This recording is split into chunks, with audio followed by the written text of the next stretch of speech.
Suportado ng ilang senador si bagong DOTR Secretary Vince Dizon.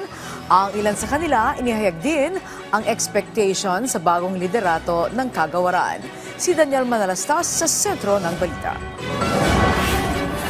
Ikinalugod ng mga senador ang pagkakatalaga sa bagong Department of Transportation Secretary na si Vince Dizon, na kilala ng may malawak na karanasan sa pamahalaan. Ayon kay Senator Grace Poe, kumpiyansa siya sa kakayahan at experience ni Dizon. Kaya raw nitong mapabilis ang mga reforma at proyekto sa ilalim ng kanyang departamento. Makakaasa raw ang bagong talagang hepe ng DOTR sa kanilang suporta sa layuning mapagaan ang problema ng commuting public. Nagpasalamat din si Poe kay Secretary Jaime Bautista sa kanyang dedikasyon.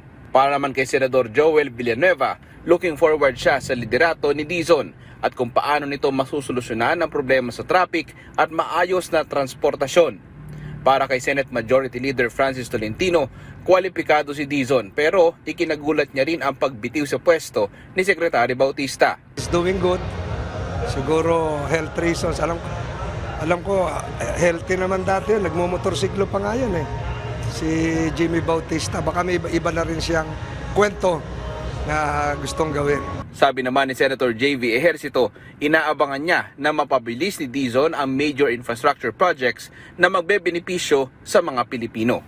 Daniel Manalastas para sa Pambansang TV sa Bagong Pilipinas.